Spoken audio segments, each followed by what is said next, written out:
So today is Saturday and it's the day before the football game, and a lot of people are excited about this football game, but little do they know that a lot has happened in this area. Now, I live in this area, so I can speak on it. And that's the reason why I'm speaking on it because, a lot of people say, well, where's your facts? Where's your sources? Well, the source is me because I live in this area. So I know what I see and I know what I'm around and I know what I've experienced and I know people that live in and around the SoFi Stadium and what has happened and what we saw before this Super Bowl. And so I'll say this before I even start reading this, I have to agree that it has caused a lot of problems with people that have lived in and around that SoFi Stadium. And so what I've seen is most of the people that go to that stadium look to be people who are really wealthy, that they're paid, they probably own something, or maybe they're a part of a business. They don't look, as most of them don't look like they live around in the neighborhood. A lot of them look like they're from out of town. And, they'll rent little hotels and motels that are close to the LAX area because that's what you're close to when you're on Century in the Inglewood area in Manchester. And a lot of times they'll go into, and I'm going to give you the 411 because I know, because I'm always over in that area because I know people that work over there and know people that live over there. And I went to school over in this area. And so I know what goes on. So that's as credible a source as you can get. So the LA Rams' new $5 billion stadium triggers complaints for gentrification in Inglewood, which it has. There have been a lot of people that have had to move when they started building that stadium. There's a U-Haul truck that is coming every week over by any of those areas that were near that stadium when it was being built. So a lot of people have been displaced. Their rent had went up, had skyrocketed. The mortgage of the homes over there, you would think that it would be an appreciation, which very well it would be, but also it hurts. Like, let's say if you're not making a whole lot of money, but you're a homeowner, your mortgage rates might go up. It's affecting you in terms of the taxes you pay, and then also, what goes in and around and is built in the city, it causes things to inflate in terms of finances. And so you think it's doing a plus. A lot of times the developers come over and they promise all the people jobs. But what they don't tell you is that when they build these stadiums, that it affects the communities, especially the people who are not making a whole lot of money. Or maybe they're making just enough just to live and they're doing okay. But when you start building all these new arenas like this and attracting all these people from out of town, or maybe they live in the next couple of cities over, it causes a lot of problems. Not everybody's going to get a job or want to work over at the stadium. Some people may have gotten a job over there and it may be working out for them. However, there are others it has impacted in a whole nother way, which is not good. And so, from what I saw, a lot of people ended up getting displaced. And so, this article is saying that it has triggered a lot of complaints, which rightfully so it should. So, local government and developers of the new 70,000 capacity SoFi Stadium in LA, home to the LA Rams and Charger football team, face accusations of a gentrification by social media users on Thursdays after a video emerged of the state-of-the-art facilities surrounding a $5 billion project in the city of Inglewood. Okay, and so yes, it has caused problems, and I'm saying that. And so it used to be a racetrack. Hollywood Park used to have a racetrack. It used to be like Santa Anita, and then they took that down because I was over here when it was a racetrack. And so at that time I was going to school, high school. Um, and so some people who have been over here for like maybe decades are still living over here, and we know people.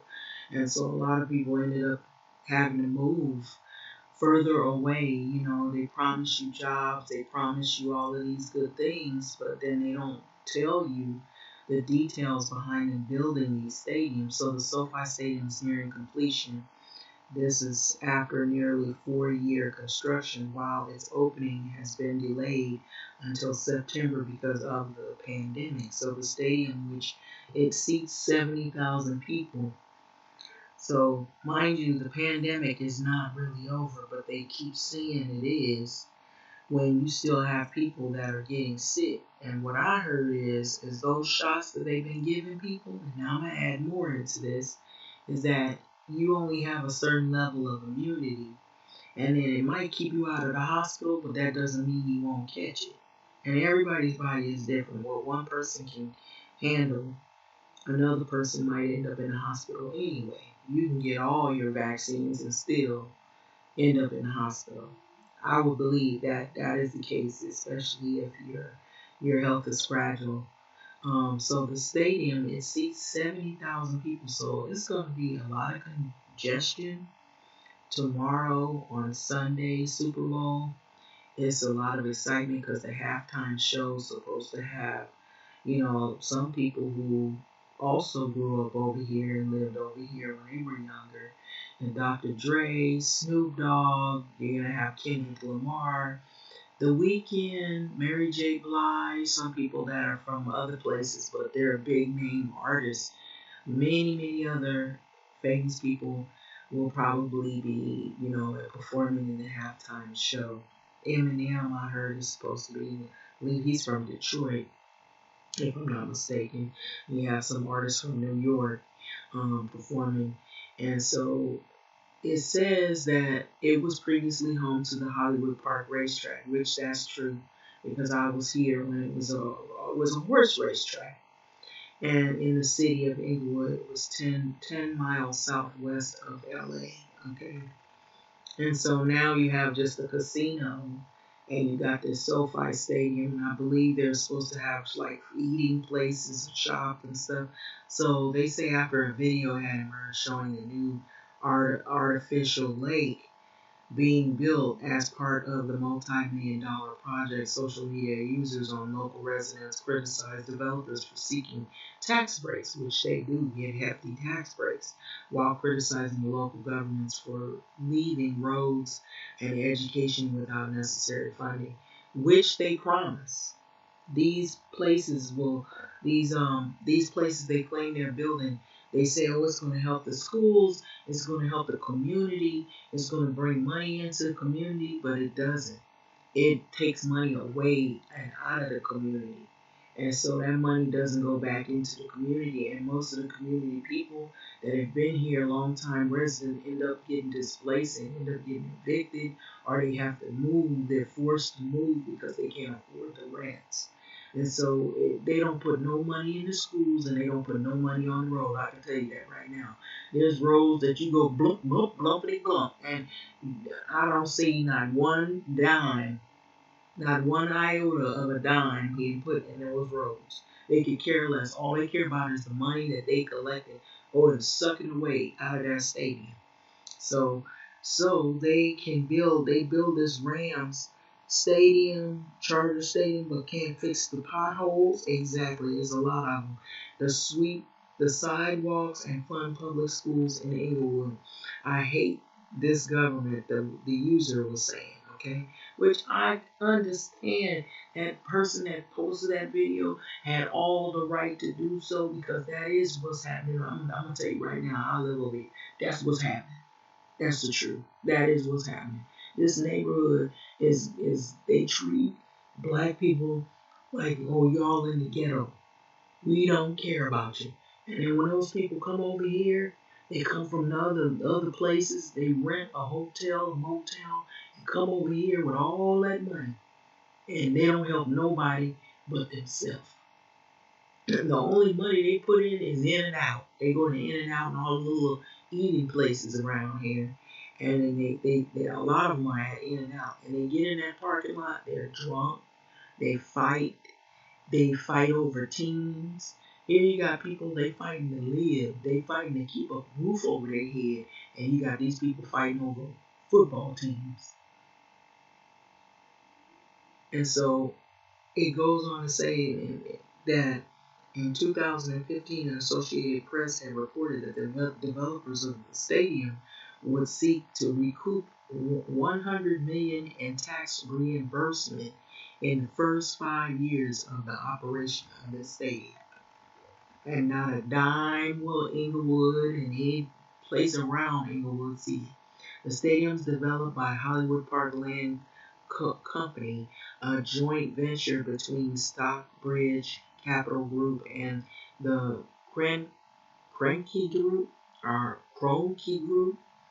It's owned by a billionaire called Stanley Kroenke, who also owns the Rams team. Okay, so crazy how they got money for this but can't help struggling schools. See, literally a couple of blocks away. That lake's it's gonna be green in a couple of months anyway. So that's what somebody was saying.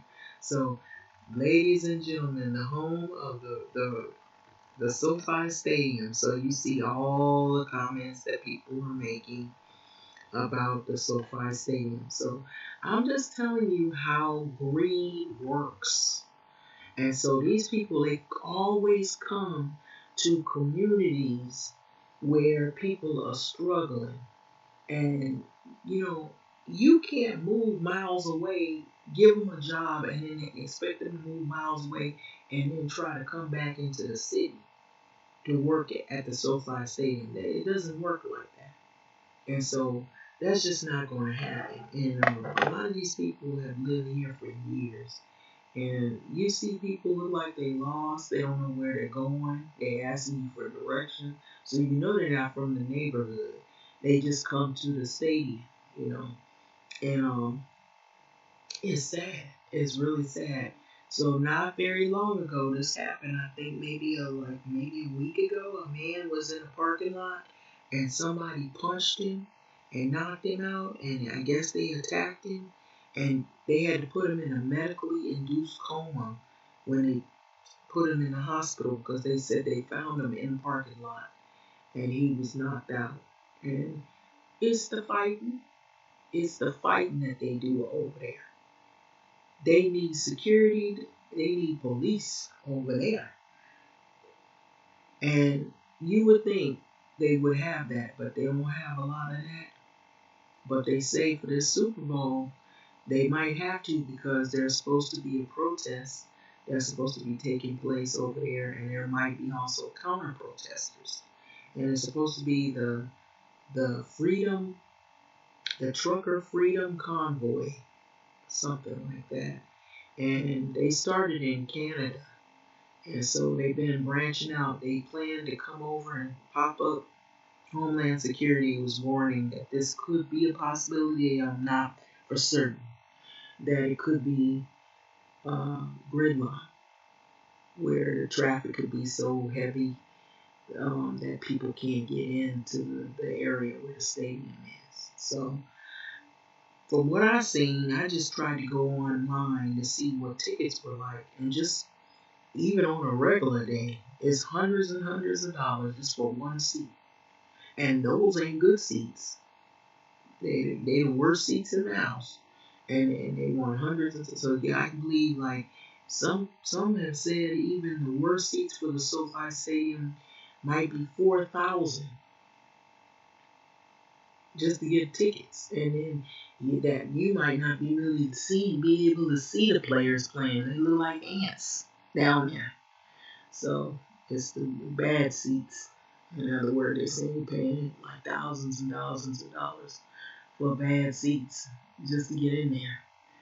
To see it. A lot of people we know they're going to see not just the football game, they want to see that halftime show because of the professional lineup of artists that they have coming. And so it just seems really sad, but I'm telling you, they're struggling schools, they're struggling people that are homeowners that might be struggling, all behind this stadium they built. So I'm making video too. So you get mad if you want to, but that's what's happening. You don't like us telling the truth? We're telling the truth. That's what's happening. You got all this money and you see all these people struggling, but you don't try to help nobody do nothing. You help taking money out of the pockets of people that been here and that work. They got to get up and go to work and still don't make enough money to pay their bills. But here you making this $1 billion stadium, promising jobs that you probably won't get, and then they don't want to pay you nothing. They pay you a little bit of money, and it's still not helping you. And then it creates all of this. Then the places you say that you're going to help, you don't see no money going into those places. You don't see no money going into the schools and the surrounding area. None of that. The streets are all buckled. I can't tell you how many times I went up and down Manchester and I went bumpity blump, blumpty blump. So they not telling the truth. And down on Century, the same thing. All those areas. And so they don't tell the truth. They just tell people what they think they want to hear. So I'm telling you, whoever made that video, I'm making a video to actually agree with what they saying. This is nothing but greed. That's what this is.